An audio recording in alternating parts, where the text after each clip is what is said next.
भारत के प्रधानमंत्री नरेंद्र मोदी की तारीफ में ट्रंप ने कई अहम बयान दिए हैं।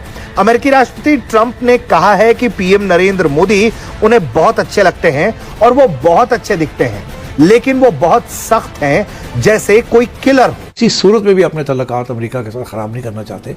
क्यों? क्योंकि अब उन्होंने सोची समझी इंडियन एस्टैब्लिशमेंट ने पॉलिसी बनाई है कि वो अमेरिकन कैंप में है, इजराइल और अमेरिकन कैंप में हो।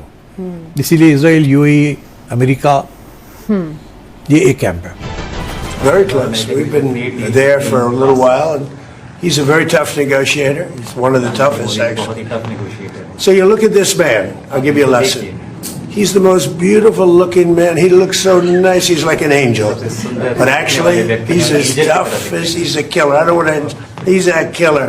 He's as tough as they come. But he looks so good. So he gets you by surprise. Diplomacy का सवाल है।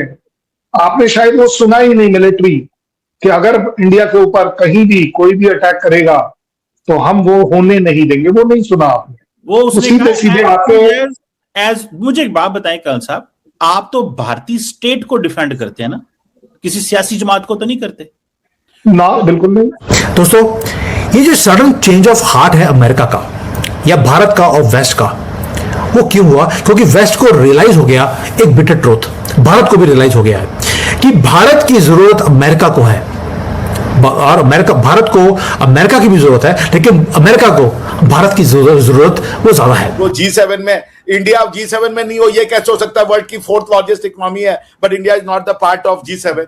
ये क्या ना? ये देखिए, पहले ऐसी झप्पियां लगाया करते थे मोदी जी ट्रंप को देखते ही। तो मैक्रोन साहब के साथ दिखाइए, आप तो ट्रंप चाचा की गोदी में चढ़ गई हैं। अरे तो ट्रंप चाचा से मैं कह रही हूँ, पहले मोदी जी ट्रंप चाचा के साथ ही ऐसे झपकियां डाले नजर आ रहे। यह दोस्तों काफी इंपॉर्टेंट अपडेट है। पीएम नरेंद्र मोदी जी और डोनाल्ड ट्रंप की बातचीत में कहूंगा, मतलब कुछ ऐसे स्टेटमेंट्स लगे जिनसे लगता है कि ठीक है, मतलब सक्सेसफुल रही बातचीत। जिस तरीके से पाकिस्तानियों ने नैरेटिव बिल्डिंग शुरू की थी कि जी लड़ाई ना हो जाए और बात ही नहीं करेंगे तो एक दूसरे से झपट पड़ेंगे दोनों। खास करके ये एक प्रोफेसर साहब मुक्तदर खान था, उन्होंने तो जिस तरीके से कहा था चीजें, मतलब क्या ही गए। उन्होंने तो कहा था जी झटक देंगे मोदी को और ये कह देंगे कि तुम्हारे जेट्स गिर गए। मतलब वो तो जेट्स वाले ऑब्सेशन से बाहर ही नहीं निकले हैं और वो मतलब क्या गए अब उनको। ठीक है, अब जो भी खान साहब प्रोफेसर है तो अब वो बोल सकते हैं, भाई वो राइट है उनका। लेकिन ऐसे फ्यूचर प्रेडिक्ट कर देना, अगर आप किसी पार्टी से नहीं खुश हैं, ठीक है आपकी अपनी ओपिनियन है, पर आप फ्यूचर प्रेडिक्ट कर दें, ये खान साहब को नहीं करना चाहिए था। लेकिन आप देखें पीएम नरेंद्र मोदी जी की जम के तारीफें की उन्होंने।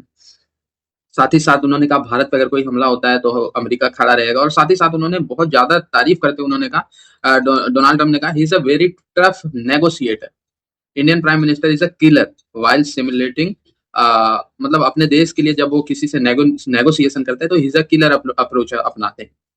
ठीक है, और वो मेरे बहुत अच्छे फ्रेंड हैं। भारत पे हमला होता है, अगर पीएम नरेंद्र मोदी जी की गवर्नमेंट होती है और भारत पे हमला होता है या भारत कोई मुसीबत में आता है तो we are stand with him. तो ये काफी बड़ी स्टेटमेंट हो जाती है अपने आप में। ठीक है, अब लोग कहते हैं डोनाल्ड ट्रंप की बातों की कोई वैल्यू नहीं, तो भाई पहले तो आप ये डिसाइड कर ले वैल्यू है कि नहीं है। जब वो भारत के खिलाफ नेगेटिव बोलते हैं तो कहते हैं वैल्यू है। ठीक है, अभी भारत पे टैरिफ लगा देंगे या भारत को हेल एक बार कह दिया था तो कहते हैं वैल्यू है। अब जब भारत के लिए उन्होंने ऐसी बातें कर दी कि हम भारत के लिए एनी टाइम खड़े हैं तो कहते हैं वैल्यू नहीं।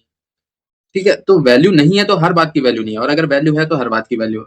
तो ये चीजें जो मतलब नेगेटिविटी खोजते हैं उनको ये चीजें ध्यान रखनी चाहिए। अमेरिकी राष्ट्रपति ट्रंप ने दावा किया है कि भारत लगातार अमेरिका में निवेश कर रहा है और भारत और अमेरिका की साझेदारी लगातार बहुत तेजी से आगे बढ़ रही है। डिप्लोमेसी का सवाल है।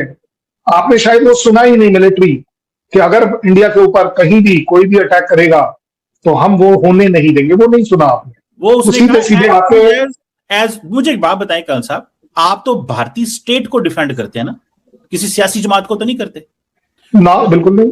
जरा सुन लेना, अब मैं आपके लिए ऐसा जुमला पेश करने लगा कि आपको समझ नहीं आनी आपके साथ हुआ क्या है। ट्रंप ने कहा है कि as long as Modi is prime minister. जरा मुझे ये बताइएगा, सुन तो लें आप क्योंकि इंडियन स्टेट को डिफेंड करते हैं तो मुझे बताइएगा, मुल्कों के ताल्लुकात मुल्कों से होते हैं कि वजीर आजमों से होते हैं? क्या स्टेट इंडियन रिपब्लिक का ताल्लुक अमेरिका से है या अमेरिका का ताल्लुक मोदी से है? वो कहता है जब तक मोदी वजीर आजम है तो हम इंडिया को डिफेंड करेंगे, और जब डिफेंड करने का मौका आया पिछले साल ਤੇ ਸਾਨੂੰ ਨਹਿਰ ਵਾਲੇ ਪੁਲ ਤੇ ਛੱਡ ਕੇ ਤੇ ਮਾही आप गायब हो गया। वो एक गाना है हमारे पाकिस्तान में, सानू नहर वाले पुल ते बुला के ते माही गायब हो गया। तो मुझे ये टेंशन है कि आपका माही आपको गायब हो जाएगा, पहले भी गायब हो गया था और अभी वो कह रहे हैं मोदी। इसका मतलब क्या है? ये तो आपकी बेइज्जती हो गई है कि इंडिया के नहीं मोदी को कह रहे हैं। तो वो मोदी की तारीफ कर रहे हैं क्योंकि उनको पता है कि इंडिया के अंदर मोदी की तारीफ करें तो लोग खुश होते हैं। कमर चीमा साहब, मैं कभी भी एक्चुअली इस पर विश्वास नहीं करना चाहता था कि कमर चीमा की पढ़ाई लिखाई कैरेक्टर जो है वो ISI बेस्ड है, वहां ISI एजुकेशन है। क्योंकि मैं बड़े सीधे शब्दों में बताऊं, आप जो कुछ कह रहे हैं वो दिखाता है आपकी मेंटालिटी। आपके यहाँ देश का मतलब शाहबाज शरीफ होता ही नहीं है, आपके यहाँ प्रेसिडेंट तो होता ही नहीं है, आपके यहाँ सरकार तो होती नहीं है, आपके यहाँ सिर्फ एक ही होता है, ना देश होता है ना सरकार होती है। आपके यहाँ होता है तो सिर्फ होता है army chief dictator Munir, army की ISI नहीं। अब मैं आप एक बात बताओ, दिल पर हाथ रखो, दिल पर हाथ रखो। मुझे सिर्फ ये बताओ, जब इंडिया की बात होती है तो क्या इंडिया की सरकार अलग है? और अगर इंडिया और इंडिया की सरकार होती है तो उस सरकार का लीडर प्राइम मिनिस्टर अलग है। अगर उस प्राइम मिनिस्टर का नाम मोदी है तो क्या मोदी अलग है? आपके यहां पर ये आप कर सकते हो, मेरे यहां मेरे देश, मेरी सरकार, मेरे प्राइम मिनिस्टर जो भी है और जो इस समय है मोदी, इन चारों के बीच में 140 करोड़ लोगों का पूरा रिश्ता है, पूरे वफादारी है, पूरी अकाउंटेबिलिटी है। मैं तो ये भी कह रहा हूं, इसलिए कृपया कर ये बिल्कुल मत सोचिएगा कि जी मोदी और नो मोदी।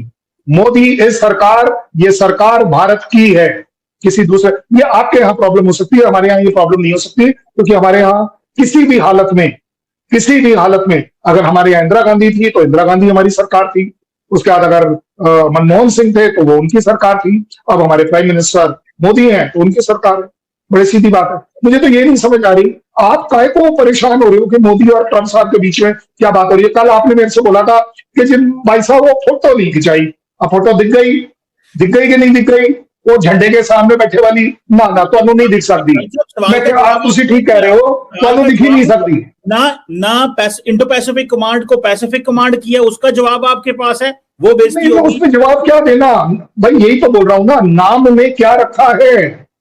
नाम में कुछ नहीं रखा।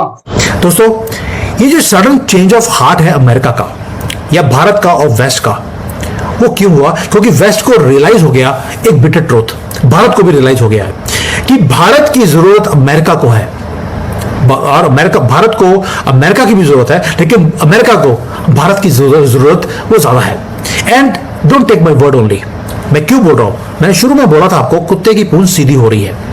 जो कनाडा के प्रधानमंत्री हैं मार्क कार्ने, उन्होंने एडमिट किया G7 के अंदर कि G7 अब दुनिया को चलाता नहीं है, ये पुरानी फोर्स हो चुकी है। उन्होंने बोला कि ये मीटिंग भारत के बिना और ग्लोबल साउथ के बिना ये यूजलेस है, यानी कि भारत के बिना G7 is a empty powerless club. कौन बोल रहा है? कनाडा का प्रधानमंत्री, खालिस्तानी कंट्री, वो बोल रही है कि भारत के बिना G7 अधूरा है, एम्प्टी है। दोस्तों, इसका रीजन क्या है? आप थोड़ा सा फॉलो कीजिए रियल मनी को। मैं हमेशा बोलता हूं follow the money, follow money करेंगे आपको सारी चीजें समझ आनी शुरू हो जाएगी। यूएसए अभी एक ट्रेड डील को साइन कर रहा है ईरान के साथ। वाइस प्रेसिडेंट जेडी वैंस बैठे हैं स्विट्जरलैंड में, जिनीवा में, वहां पर इस डील को साइन किया जा रहा है। स्ट्रेट ऑफ हॉर्मुज को खोलने की बातें हो रही हैं। 2000 से ज्यादा शिप्स वहां पे फंसी हुई हैं। ग्लोबल इकोनॉमी ब्लीड कर रही है बिलियंस ऑफ डॉलर्स हर रोज। अमेरिका अफोर्ड नहीं कर सकता कि ये ईरान का वॉर और लंबा चले, क्योंकि रशिया में ऑलरेडी देख लिया अमेरिका ने कि युद्ध शुरू तो कर सकते हैं, लेकिन उसको खत्म करना या रोकना बहुत ही ज्यादा मुश्किल है। एंड युद्ध का मतलब है आपकी कॉस्ट भी बढ़ती जा रही है। दोस्तों, इसलिए इस टाइम पे अमेरिका भारत के साथ पंगा नहीं ले सकता, जब पूरे western world, Arabs, Israel, UK सबके साथ, इवन चाइना के साथ 36 का आंकड़ा ऑलरेडी शुरू हो गया है। उन्हें एक रिलायबल एंकर चाहिए ये पूरे क्योटिक वर्ल्ड के अंदर, और वो एंकर भारत बनता जा रहा है। इसलिए G7 में जब मोदी जी ने बोलना शुरू किया, क्या बोला उन्होंने? ट्रंप के साथ बैठकर बोला मुझे फेवर नहीं चाहिए किसी की, अपनी फेवर रखो अपनी जेब में। एंड ना ही मोदी जी ने बोला कि we are not a victim, we are not playing a victim card also. Western leaders को एक ही बात बोली कि जो ये आप बोलते हैं ना कि हमने आपको बीक दे दिया, हमने आपको फैक्ट्री दे दी, आपको लगता है कि आपने बड़ा महान काम किया है, ये प्लीज स्टॉप थिंकिंग कि आप डोनेशन दे रहे हो हमें, ये डोनेशन नहीं है, आप इन्वेस्टमेंट कर रहे हो हमारे कंट्री में। और साथ में उन्होंने डिमांड कर दिया कि जो इंटरनेशनल पार्टनरशिप्स है they should be based on dignity.